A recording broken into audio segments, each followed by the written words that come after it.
আজকে একজন ব্যবসায়ী আমাকে বলছেন 6টার পরে হলো দোকানে কাস্টমার আসে, 6টার পরে হলো সরকার আমার দোকান বন্ধ করে দিয়েছে। জনগণের হাতে এখন বালতি ধরিয়ে দিয়েছে, রাস্তায় সিরিয়াল ধরিয়ে দিয়েছে। কাউকে হলো পার্লামেন্টে নিজে মুখ বন্ধ করে তাকে হলো তার গ্রিন কার্ড দিয়ে বলেছে তুমি যা ইচ্ছা বাংলাদেশের মানুষের সাথে গাদ্দারি করতে পারো, তোমাকে আমি গ্রিন কার্ড দিয়ে দিলাম। এই যদি হয় জিয়াউর রহমানের সন্তানের ভবিষ্যৎ, এই সন্তানের ভবিষ্যতের সাথে বাংলাদেশের ভবিষ্যৎ যাবে না, যাবে না, যাবে না। বাংলাদেশের ভবিষ্যৎ যাবে উসমান হাদির পথে। সরকার যে পরিকল্পনা করছে বাংকার বানানোর জন্য, আমরা সেই বাংকারে গিয়ে উপস্থিত হয়ে বলবো বাংলাদেশ স্বাধীন। প্রিয় বাংলাদেশ, আপনারা জানেন যে নির্বাচনটি হয়েছিল, সেই নির্বাচনের মাধ্যমে গত 17 বছর আমরা অপেক্ষা করেছিলাম বাংলাদেশে গণতন্ত্র প্রতিষ্ঠা হবে। কিন্তু 12ই ফেব্রুয়ারি বাংলাদেশে যেটা প্রতিষ্ঠিত হয়েছে সেটা গণতন্ত্রের বদলে বাংলাদেশে জিয়াতন্ত্র প্রতিষ্ঠা করা হয়েছে। তারা আমাদের ব্যাংকগুলো দখল করেছে, তারা পার্লামেন্ট দখল করেছে, তারা বিভিন্ন জায়গায় দুদক দখল করেছে। সন্ত্রাসী কায়দায় 11 দলীয় জোটের যারা নেতৃবৃন্দ তাদের বাসায় হামলা চালাচ্ছে। জনগণের যে অধিকার রয়েছে, যেই ভিত্তিতে জনগণ ভোট দিয়েছিল, জনগণের হাতে এখন বালতি ধরিয়ে দিয়েছে, রাস্তায় সিরিয়াল ধরিয়ে দিয়েছে। আমরা যেখানে নিশ্চিত চেয়েছিলাম বাংলাদেশের মানুষ, ব্যবসায়ীরা নিরাপদ থাকবে, আজকে একজন ব্যবসায়ী আমাকে বলছেন 6টার পরে হলো দোকানে কাস্টমার আসে, 6টার পরে হলো সরকার আমার দোকান বন্ধ করে দিয়েছে। পেট্রোল পাম্পের সামনে গিয়েছি, একজন পাঠা উবার চালক আমাকে বলছেন আমি বাইক চালিয়ে হলো টাকা ইনকাম করে আমার সেই গ্রামে বাচ্চাকে পাঠিয়ে থাকি, সারাদিন সিরিয়াল ধরে থাকি। যখন পেট্রোল পাম্পের সামনে যাই বলা হয় যে তেল নাই, আবার সন্ধ্যায় সিরিয়াল ধরি, আবার বলে তেল নাই। তাহলে আমি সংসারটা চালাবো কিভাবে?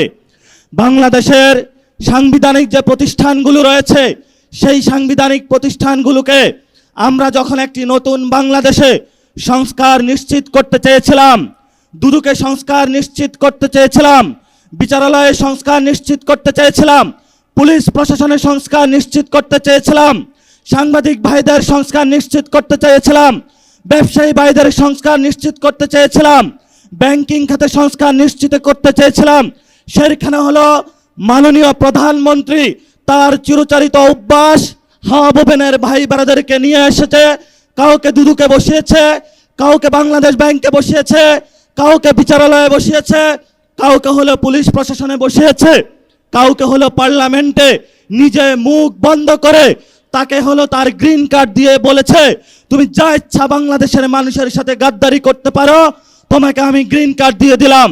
এই যদি হয় জিয়াউর রহমানের সন্তানের ভবিষ্যৎ, এই সন্তানের ভবিষ্যতের সাথে বাংলাদেশের ভবিষ্যৎ যাবে না, যাবে না, যাবে না। বাংলাদেশের ভবিষ্যৎ যাবে উসমান হাদির পথে, বাংলাদেশের শান্তির পথ যাবে আমাদের 71-এর শহীদদের পথে, বাংলাদেশের ভবিষ্যৎ যাবে 24-এর গণ অভ্যুত্থানের শহীদদের পথে। যদি এই পথকে বাধা হয়ে দাঁড়ায় আমরা তাদেরকে প্রতিরোধ করতে প্রস্তুত আছে ইনশাআল্লাহ। আমরা সেই দিন শাহবাগে দাঁড়িয়েছিলাম, সরকারকে আলটিমেট দিয়েছিলাম আমরা কালকে কাউরান বাজার যাচ্ছি, এর পরের দিন ফার্মগেট যাচ্ছি, এর পরের দিন গণভবন যাচ্ছি। সরকার কর্ণপাত করে নাই। আজকে আমরা পল্টন মোড়ে দাঁড়িয়েছি। আপনাদের জানাশোনা থাকার কথা, ইলেকশনের পরে আমাদের 11 দলীয় জোটের প্রথম প্রোগ্রাম বাইতুল মোকাররমে হয়েছিল। আজকে আমরা আরেকটু এগিয়ে সেখানে প্রোগ্রাম করেছি। ইনশাআল্লাহ আমাদের এই মিছিল যদি সরকার সঠিক পথে না আসে, জনগণের গণভোটের রায় বাস্তবায়ন না করে, সংস্কার প্রক্রিয়া বাস্তবায়ন না করে, জনগণের অধিকার নিশ্চিত না করে, দ্রব্যমূল্যের দাম না কমায়, জ্বালানি সংকটের নিরসন না করে এবং বিচারালয় থেকে শুরু করে সকল যে জায়গায় সরকার গুন্ডা সন্ত্রাসী হাওয়া ভবনের লোক বসিয়েছে, গণতান্ত্রিক প্রক্রিয়ায় সরকারের সেই প্রতিষ্ঠানগুলোকে জনগণের কাছে যদি ন্যস্ত না করা হয়, আমাদের এই মিছিল পরবর্তীতে কাকরাইল যাবে। এক এক করে সরকার যে পরিকল্পনা করছে বাংকার বানানোর জন্য, আমরা সেই বাংকারে গিয়ে উপস্থিত হয়ে বলবো বাংলাদেশ স্বাধীন। সেই স্বাধীনতার আওয়াজ দিয়ে আমাদের এই মিছিল চলবে, আজাদির সংগ্রাম চলবে। আপনারা দেখেছেন পার্লামেন্টে আমরা যেমন ডিসিপ্লিন, রাজপথ ডিসিপ্লিন।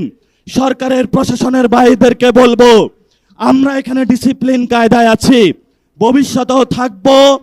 অতীতে যেই ধরনের জনহয়রানিমূলক প্রোগ্রামগুলোতে কোনো কর্মসূচি আপনারা বাস্তবায়ন করেছেন, সেইভাবে যদি কোনো কিছু করা হয় আপনাদের সাথেও আমাদের প্রতিহত হবে ইনশাআল্লাহ।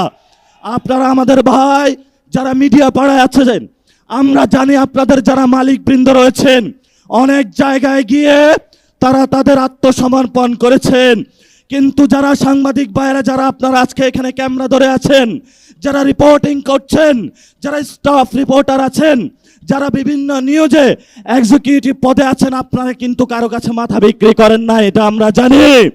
আপনারা শহীদদের পথে আছেন, আপনারা আহতদের পথে আছেন, আপনাদেরও লড়াই জারি থাকবে।